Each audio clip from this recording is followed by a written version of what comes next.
Hey there everybody, and welcome to this video on 25 ways to prevent anxiety and depression relapses.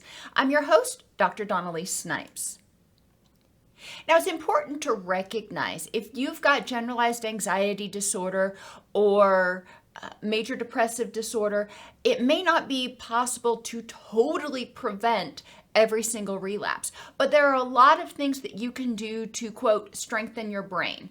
So let's take a look at what happens and why that is. Let's start out talking about the aftermath. When people are under a lot of anxiety or stress for a long time or experience trauma, it causes ongoing activation of the stress response, that good old HPA axis.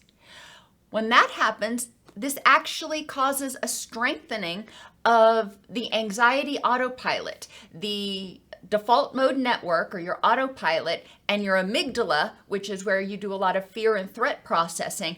They actually become more strongly connected the longer the anxiety goes on or the more intense the anxiety.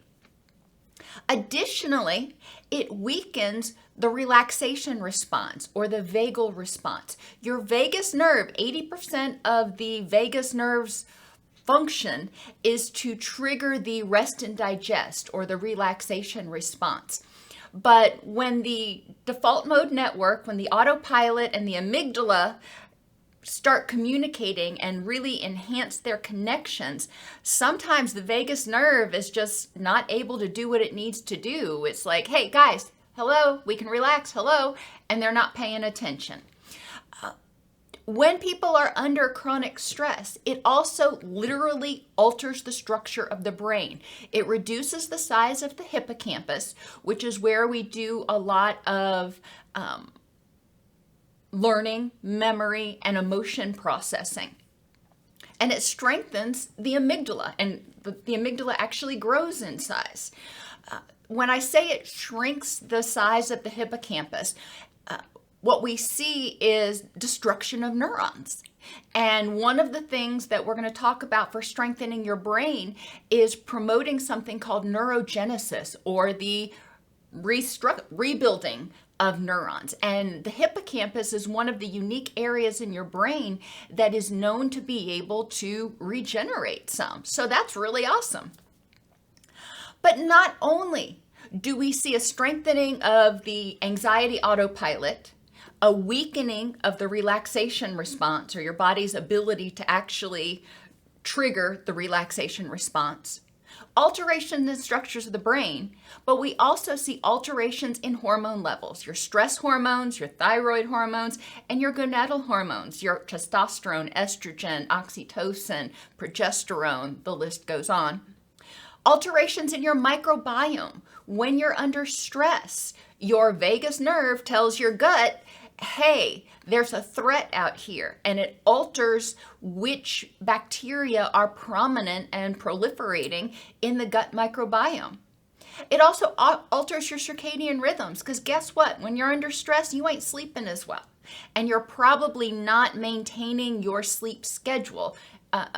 So it's going to impact your circadian rhythms, which further negatively impacts your hormone levels and your microbiome.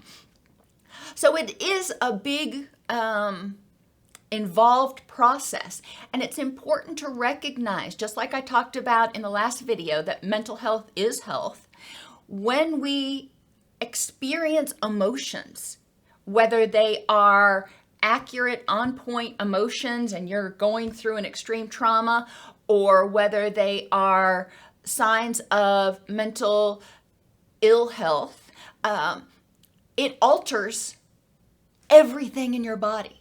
It alters your immune system. It alters your microbiome. It alters your sleep. It alters your pain perception. And of course, it alters your neurotransmitter balances. When your brain is bathed in stress hormones, it's less able to logically process information.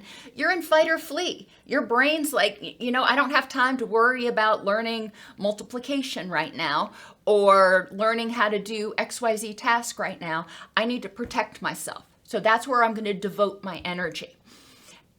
Likewise, If you're not accurately or effectively processing information, it's also not devoting resources to remembering what I call non-survival things. Your brain will remember stimuli associated with the stress or the trauma. It is aware, maybe even hyper aware of the potential threats in the environment, but it is not paying attention to what I would call benign or non-survival stuff in the environment. Again, it makes sense. If you are anxious, if you are under stress, then it's a whole lot more important to be aware of those threats so you can protect yourself if you're actually in a threatening situation. All of this leads to poor short-term memory, difficulty accessing long-term memories. You know, there's this memory that you have, you're trying to access a name of a song, a actor in a movie, whatever it is, and it's like right on the tip of your tongue, and it drives you bananas because you can't remember it, you can't access it. You may have brain fog. If you're not sleeping well, you're not clearing out that adenosine, when there's cortisol and adrenaline and glutamate just bathing your brain cells, it's going to contribute to brain fog. You're going to be focused on fight or flee, not higher order thinking. You're going to potentially have a shorter attention span for non-survival related stuff, which all of this ultimately increases distress. And you may be saying, well, okay, so that happens when I'm in an anxiety moment. Well, yes and no. If you have persistent anxiety, persistent stress, persistent fear because of trauma, then your brain starts operating on that anxiety-based autopilot. And it'll be a while. It's going to take time and effort to help it recover to what I call the non-anxious state. And the best analogy I can make is a hiking path. If you've ever gone hiking, you know that paths that don't get used very much start to get much more narrow and overgrown and really difficult to navigate. The paths that people take all the time are wide open and they're really clear of debris and they're easy to navigate. Well, when you were in your anxiety, stress, trauma framework, when you were in that anxiety autopilot, the paths that were being maintained were the anxiety and the stress paths, the fear paths. So memory and learning and attention and all those other things, those paths started to get way overgrown and they're hard to navigate now. Can you navigate them? Well, slowly but surely. And it's going to take time in order to start clearing those paths again. The other analogy I can make is if you were on bed rest for 6 months or a year, or heaven forbid in a coma, you wouldn't just get released from bed rest or wake up out of your coma and start going to the gym. Your body has atrophied, if you will, and it's going to take time to rebuild those muscles, to get that nervous system kicked into gear again. The same thing is true with your brain. It's going to take time. Those brain muscles, and your brain is not a muscle, but those brain processes have atrophy. You know, that's kind of like that path growing together and becoming all entangled in vines. And it's going to take time to strengthen those pathways again, to strengthen those. And again, they're actually not muscles, but just bear with me with the analogy, to strengthen those brain muscles again. It's going to take time. Don't expect it to just, boom, happen. So what can you do? Rebuilding your brain. What we're really focusing on, or what I'm really focusing on in this video, is something called neurogenesis. Helping you start rebuilding those pathways, strengthening and rebuilding that hippocampus so it can engage in more effective learning and emotion processing again. And it can take away some of the energy. It can borrow some of the resources that's currently going to that amygdala. Sleep. I know you're like, what? Sleep. When you are chronically sleep deprived, and that may mean not getting enough sleep, or that may mean not getting enough quality sleep. But when you're chronically sleep deprived, it triggers the stress response and increases your levels of stress hormones.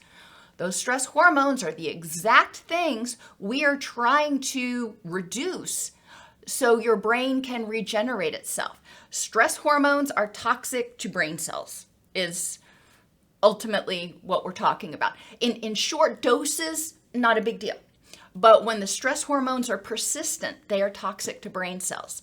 So getting good quality, adequate sleep is really important. And you probably don't want to hear it, but according to the National Sleep Foundation, that still means 7 to 9 hours for adults of any age, whether you are 25 or 75. 7 to 9 hours of quality sleep. If you're not getting quality sleep, I have multiple videos on the YouTube channel that talk about sleep hygiene. You can look into that. It's one of those things that if you choose to do it, a lot of times there are interventions that you can use to improve your sleep hygiene, and it's something that is very, very doable and non-medicinal. I'm not talking about taking medications. I'm talking about, adjusting your blue light and your schedules and stuff. But that is one of the most basic interventions to help your body heal. The other benefit of sleep is, guess what? When you're asleep, your body is able to clear out all of the adenosine, clear out all of the, well, not all of the free radicals, but it's able to clear out all the debris and crap from the day and rebuild and rebalance and recalibrate. Just like I've talked about before, if you think of your body as a factory, nighttime is when production is shut down and the cleaning crew and the maintenance crew goes in to get everything ready for the next day.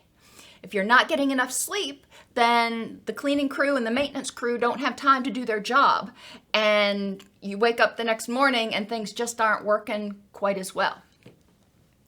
Nutrition is another thing. What you eat is used as the building blocks to make tissues, to make neurotransmitters, to make hormones, etc.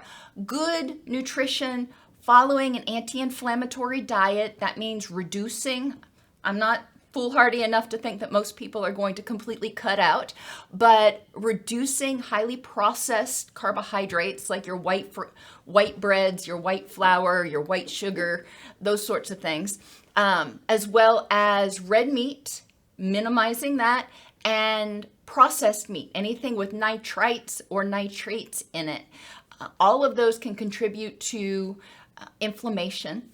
Increasing your omega-3s, reducing your omega-6s. Again, I have videos on nutrition as well. Increasing your flavonoids. This is part of a anti-inflammatory diet, and flavonoids are components in your colorful fruits and vegetables. When you eat deep, rich colored fruits and vegetables, and even like black beans and black rice, they are very rich in flavonoids that serve antioxidant capacity functions as well as a variety of other functions. There was another article that I read, and I am going to put it out here. I am not recommending taking melatonin. You need to check that with your doctor because it can interact with other medications, and I'm not a medical doctor, so I'm not going to prescribe that. However, melatonin has been shown in some studies to promote neurogenesis. So it might be something that is helpful for you, especially if you're having difficulty sleeping, to talk with your doctor about, is this something I can take and would it help me? Remember, melatonin is made by breaking down serotonin. So if your serotonin levels have been low, then your melatonin levels have also probably been low. So as your serotonin goes up, your melatonin your body's ability to make melatonin goes up. Oxygenation is another thing that helps with neurogenesis. Your body needs oxygen to perform all of the chemical reactions, or a lot of the chemical reactions that it performs. Oxygenation and exercise, I'll talk about both of those at the same time, help bring nutrients to your brain, help bring oxygen to your brain, and help your brain be healthier. Just like you don't do very well if you're not breathing, your brain doesn't do very well if it's not getting oxygen. Oxygenation can be as easy as a couple of times a day doing the 4 square breathing that we've talked about. Inhale for 4, hold for 4, exhale for 4, hold for 4. Do that 3 or 4 times. You can do that every time you get to a stoplight. Do it once. And you will find that you're increasing your oxygenation. As oxygenation goes up, your energy levels also may go up, and your mental clarity may also improve a little bit. Relaxation is another important tool for neurogenesis. Not only do we want to not only do we want to decrease stress chemicals, but we want to increase relaxation chemicals. This will help get those stress chemicals out of your brain and promote relaxation in your body, which will reduce the production of free radicals. It can reduce inflammation, and again, it can contribute to creating an environment that is pro-neurogenic. That's my new word for the day. I just made that one up. And exercise is also helpful. Not only does exercise increase oxygenation, but it increases circulation. So that good oxygenated blood is just flowing through your veins and getting up to your brain where it needs to be. Affective interventions, that means emotional. Awe. And I know I've done videos on awe and wonder before, and they haven't done really well because I think a lot of people think, well, that's kind of a weird concept. Well, it is. However, there is a lot of research on it.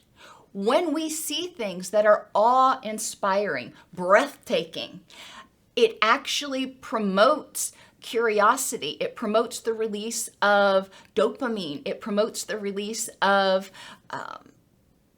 positive chemicals within your brain. Endorphins are also released when we are awestruck, whether it's a beautiful rainbow or a bunny rabbit. And when we talk about awe, some people think it has to be something majestic like the Grand Canyon.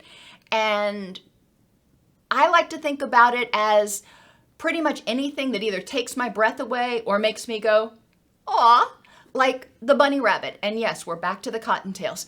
The rabbits that we have in our yard, or the owl that was sitting on my roof last night. Those awe moments can make us feel a little bit more humble, make us get outside of our own head because we're focused on something that is inspiring in some way. That promotes positive brain chemicals, reduces stress brain chemicals. Compassion and loving kindness. Now this is kind of 2 things. Having compassion for yourself is going to be really, really important. We're going to talk about that some down when we get into the relationship place. But it is important to feel compassion towards yourself, not to judge yourself too harshly. If you start feeling anxious, you start feeling anxious. What is it telling you? Get curious about it. Instead of getting angry or frustrated or feeling guilty or defeated, okay, I feel anxious. What's going on? Let me be a scientist. But being compassionate with yourself and also recognizing that if you've been experiencing anxiety or trauma or depression, it's going to take you a little time to build up your endurance to get back to where you want to be. And being kind to yourself, not judging yourself harshly for not being 100% perfect tomorrow. That's not realistic. Be compassionate. If you start setting goals that are unrealistic, then you're going to start feeling angry at yourself and angry at the world because you're not able to accomplish it, and that's going to promote those stress chemicals. We need to go easy peasy compassion.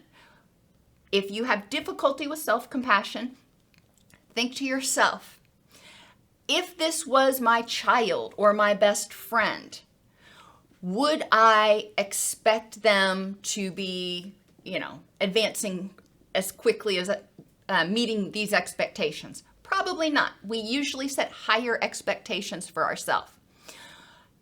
Or think to yourself, if this were a physical illness I was recovering from, maybe you were or injury, maybe you were in a really, and please, I hope nobody ever is, but if you were in a really bad car accident, it takes a while to recover. Would you be angry and down on yourself because the very next day you weren't able to go run a marathon? No. Well, physical health and mental health are part of the same being. So don't hold it to a different standard. Be compassionate with yourself. And that is my little nod to Mental Health Awareness Month. Loving kindness can be very, very helpful for inspiring compassion. The loving kindness meditation, and yes, there's a video on it, helps us recognize that everybody wants to feel healthy, safe, and at peace. We want to feel healthy, safe, and at peace. By starting your day or doing this right before you go into a stressful situation, imagine sending health, safety, and peace to yourself, to other people. Having compassion for other people can help you view their behaviors and their reactions maybe from a more compassionate stance, instead of getting angry or feeling frustrated that maybe they're being a little persnickety, we'll say. You can have compassion and think, oh gosh, how dark must it be in their head? I wish for them that they could feel healthy, safe, and at peace, so they wouldn't feel like they needed to be so angry all the time. Very different. You're recognizing that they're not acting nice, but you're seeing a potentially different origin of that, recognizing that anger, that anxiety, that irritability probably comes from a place of feeling unsafe. And that is a compassionate outlook. And enjoyment. We need to do things we enjoy. That kind of goes along with relaxation. Doing things that make you smile, that trigger all those muscles in your face, that make you smile, activate that trigeminal nerve, activate the vagus nerve, and activate the relaxation response. Do things you like, whether it's, for me, gardening, watching the birds, rock climbing, whatever it is that works for you. Do something every day. 15 minutes. You don't have to make it last long. And that it could even be listening to your favorite comedian or listening to your favorite artist. Cognitively, it's important to be aware of the moment. Increase your mindfulness. A lot of times in our culture, we have been taught to behave mindlessly, to just put one foot in front of the other and keep plugging along and not really pay attention to what's going on around us, because we're eye on the prize. We're focused on the future instead of the now. Awareness of the moment can help you appreciate the good things that are going on in the moment, but it also helps you identify potential triggers and vulnerabilities for stress before they get out of hand. Just like when you get a cut, you want to identify, well, that's potentially could get infected. You're going to clean it out and put a Band-Aid on it or something, instead of just ignoring it, hopefully, and letting it get all infected and pussy and nasty. Awareness promotes early intervention. Early intervention reduces the amount of stress chemicals. That's all there is to it. You also need to be aware in general of your particular triggers for distress. What stresses you out? What pushes your buttons? Know these things, whether it's people, places, things, attitudes, even smells or sights. I've talked in other videos about how in our house we call it flat surface-itis. When the flat surfaces start to become inflamed with piles of crap, it stresses me out to no end. I do not like clutter on flat surfaces. It's just one of my things. I know that's one of my triggers. Now, can I always have a perfectly clean, orderly house? No. However, I recognized, and just yesterday, I walked into the kitchen and it was looking a little bit in disarray. And my first reaction was to get a little triggered and feel a little stressed out about it. And then my next reaction was, you know what? Not worth my energy. It's fine. I'll clean it up later.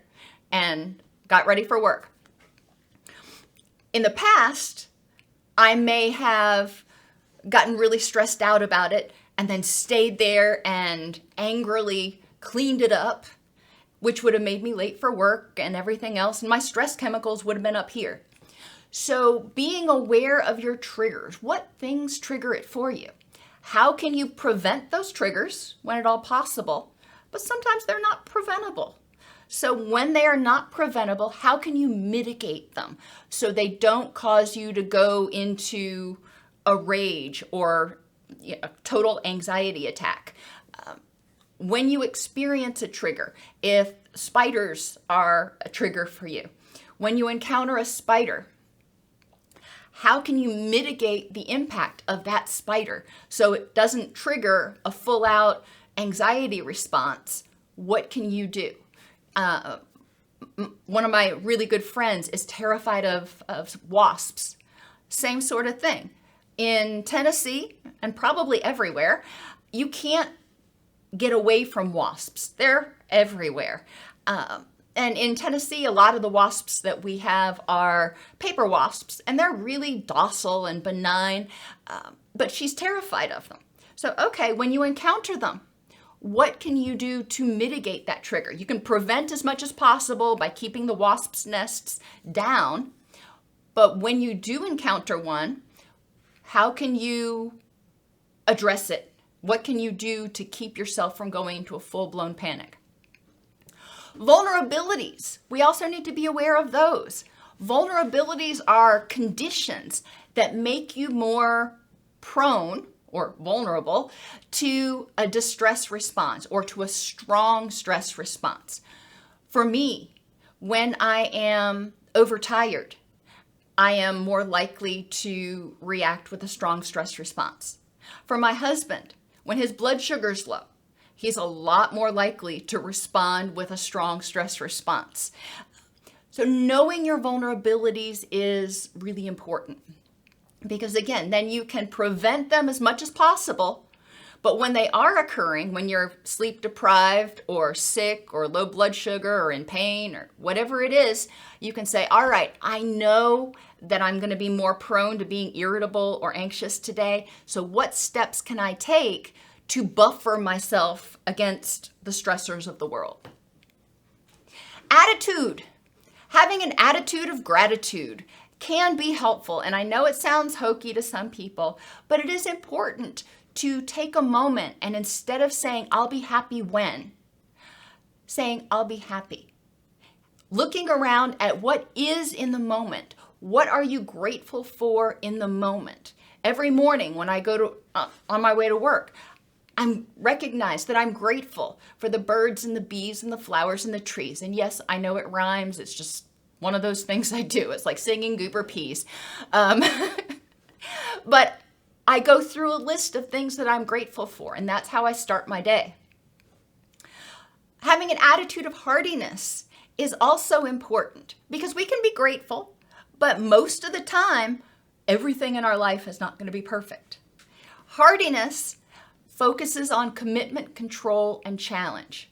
Recognizing all of the things in your life that you're committed to, sort of seeing those all as little slices of a pie, and recognizing what aspects of those things you can control, being grateful for all of the pieces of the pie that are going well, recognizing what you can do to control or improve the parts of the pie that are kind of squished, and viewing problems or squished pieces of pie as challenges instead of barriers that you can't get through, viewing them as challenges or, dare I say, obstacles, things that you need to figure out how to get over, under, around, or through.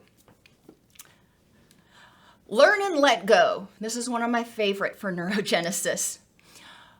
Many times when people do things that make us angry, or when we do things that we feel guilty for, we hold on to that resentment. We hold on to that guilt.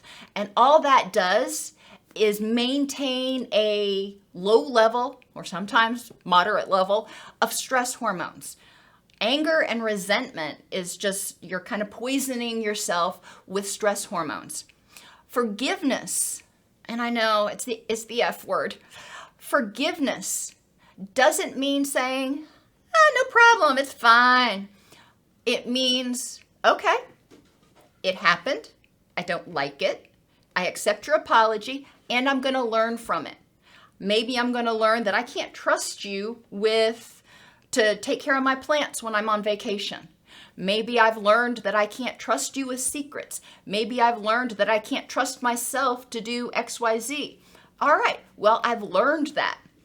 Now I'm going to let go of that anger, and I am going to move on. I'm going to use my energy instead of stewing on it to learn how to prevent it from happening in the future, and then I'm going to let it go. I'm going to say, all right, is what it is. Doesn't mean I forget, because I have that learning now. It's in my schema, but it's not worth continuing to drip cortisol and glutamate and those stress hormones repeatedly. Curiosity helps with neurogenesis. When you get curious, when you try to learn new things, anything you want to learn, it starts increasing activity in your brain, and it starts increasing neurogenesis. So get curious. In neurocognitive circles, they call this building up your cognitive reserve. You're actually building up backup neurons, to oversimplify it. So get curious and learn things. Be creative.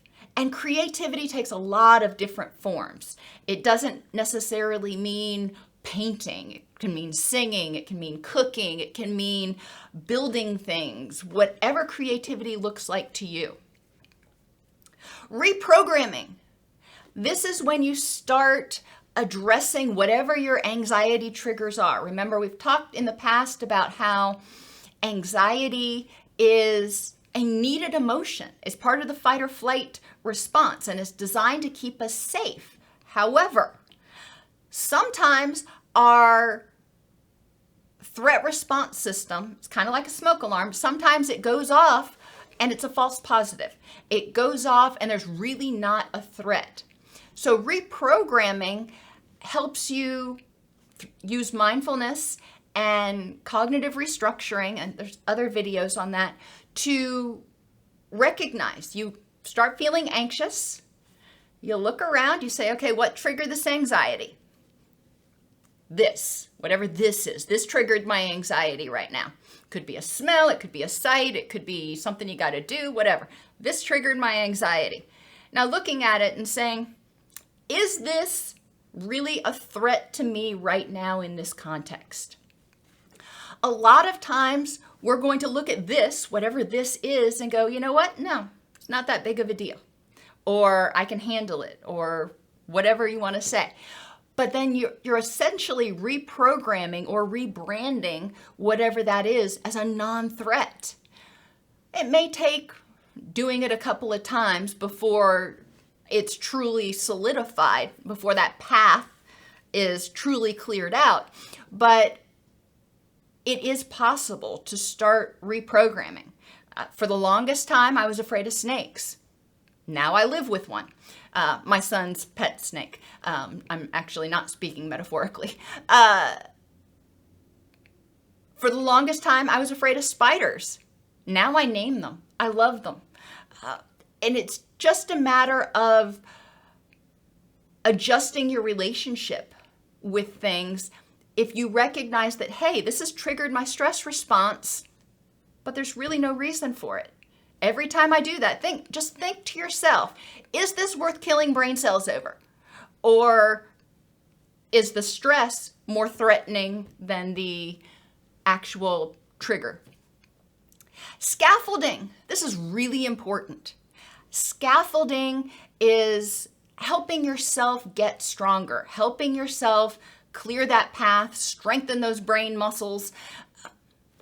Don't expect yourself to start feeling better. You're coming out of your depressive episode or you're getting over your grief and you wake up and you expect Monday I'll be able to remember things, no problem.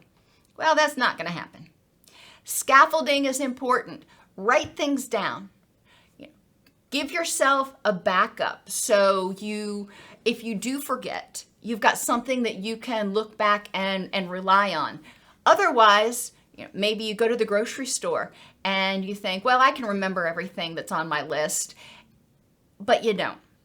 Well, then you're going to get frustrated because you forgot something, and maybe you'll get angry that you got to drive back to the store to get whatever it is. Well, that's stress. Those are stress hormones. If you would use scaffolding, even if you didn't walk around with the list in your hand, if you had the list on your mobile device, then you'd have everything that you needed on that list in case you forgot. So before you checked out, you could go over that list, make sure you had everything, and then go check out. Easy as that. And memory is one of those things that's kind of quirky. When we're overtired, when we are overwhelmed, when we've been too busy, when we haven't gotten enough sleep, there's a lot of things that impair memory. There's a lot of things that impair our attention. And it's important to use scaffolding and try to gradually improve your memory, gradually improve your attention. Don't go from having, the attention span of a gnat to expecting to be able to focus for an hour and a half. Not realistic. Go from having a 3-minute attention span to trying to focus for 5 minutes. And do that for a while, maybe a whole week. And then say, okay, let me see if I can focus for 6 minutes or then 7 minutes, and gradually increase. And I know that sounds arduous, and it can be, but it is better to set small, achievable goals and accomplish them more quickly than expected than to set big goals and fail to achieve them, because failure triggers the stress response. Environmentally, create external safety. If you don't feel safe in your environment, you're not going to be able to relax. You're going to have that HPA axis activated, and you're going to have those stress hormones in your body. Maybe not surging, but you're going to have those stress hormones present. Create safety any way you can. Feng Shui has some suggestions for ways to do it, but even without that, just look around your room, look around your house. Ask yourself, what could I do so I could feel more safe, content, and relaxed in this environment? Sensory. Music, for example, is one of those things that can help with neurogenesis, because music can help us relax. It can also prompt positive feelings. It can also sometimes get us moving, so we're increasing blood flow and oxygenation if we start dancing or even tapping your foot. Essential oils. And remember, essential oils, all you have to do is smell them. They can be atomized in the air. Obviously, not if you are sensitive to smells, but you don't need to apply them. You definitely don't ingest them. But lemon and lavender have both been shown in clinical studies to increase neurogenesis, rebuilding of the hippocampus, that area that shrinks when we've got anxiety, that area that is responsible for learning, memory, and emotion processing. Imagine that. As a double whammy, if you will, lavender and lemon both also have been shown to reduce stress hormones, including salivary cortisol. So cortisol is one of those things they can measure in your saliva. Lemon and lavender, or lemon or lavender, can be very helpful to the recovery process. I personally am very particular about the lavender smell. Sometimes it works for me, sometimes it doesn't, and there are so many different kinds of lavender. I really prefer the actual plant that I kill every single time, so I've kind of given up on it. But lemon, oh, love lemon. Essential oil of lemon is relatively inexpensive. You can also get pure D-limonene, which is the terpene, which is a constituent of lemon, and you can use it as a cleaner. It is an amazing degreaser. I use it on my range hoods, and a couple of times a year I use it to degrease the floors and everything. It's wonderful, smells amazing. Bergamot, sandalwood, rose, clary sage, and rosemary all have also been found to reduce cortisol levels in humans. Now, rose essential oil gets kind of pricey. So unless you have unlimited funds or what have you, rose may be down on the list for essential oils that you try. I always encourage people, if they want to experiment with essential oils, to go somewhere like a health food store where you can actually smell the essential oils first, because your nose knows. If you smell something and you're like, oh, nasty, then that is not something that you probably need. If you smell something and you're like, oh, I like that smell, I want to smell that again, then it's something that may be potentially beneficial for you. Being aware of that is really important. And if you're going to use essential oils, getting good quality therapeutic grade essential oils is also really important. Even though you're not ingesting it, you're not applying it, it's still better because you're going to have a better quality of essential oil and maybe even a higher quantity or higher level of the terpenes or the aromatic compounds that are responsible for promoting the hippocampal neurogenesis or cortisol reducing effects. Relationally, silencing that inner critic. And this is what I call inner safety. Silencing that inner critic, or at least developing a relationship with it. A lot of times we can't completely silence it. But when your inner critic pops up, being able to either tell it, thanks for the input, but I don't really want to listen right now, or telling it to be quiet, or acknowledging whatever your inner critic says. And one of the phrases we use in recovery a lot is take what's useful and leave the rest. Sometimes your inner critic has a little kernel of wisdom, but a lot of times it's just annoying. And I have other videos on the inner critic. That's a whole topic in and of itself. Enhancing your self-esteem so you feel safe, empowered, and confident can be very liberating and helpful for rebuilding your brain and reducing stress. When you feel good about yourself, you're not relying on other people to provide you validation. You're able to look in the mirror and go, I'm all that, thank you. And if somebody doesn't like me, that's their problem. Oh, wow. How liberating is that to say, you know what? Everybody is not going to like me. It's just not realistic to expect every person in the world to like you. And if they don't like me, they're a loss. Oh my gosh, totally liberating. The inner child. You want to develop a relationship with your inner child.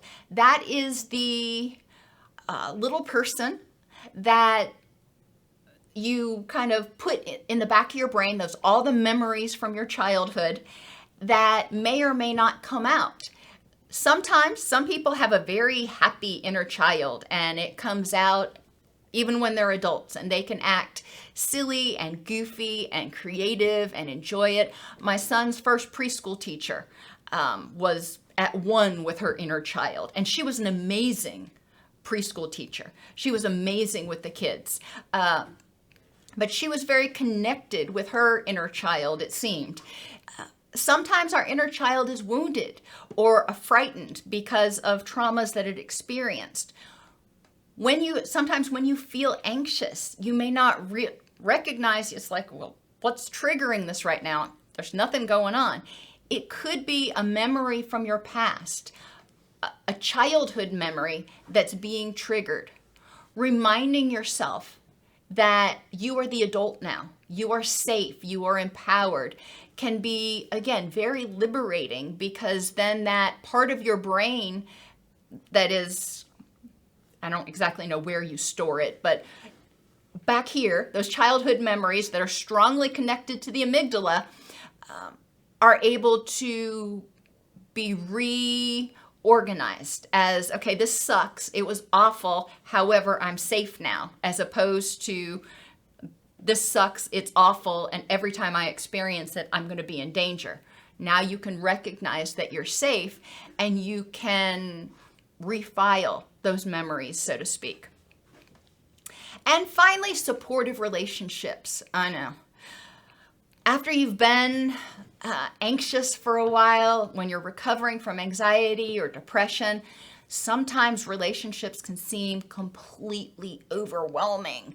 And sometimes people can seem completely overwhelming because they're so concerned about how you're doing. It's like, just let me breathe, please.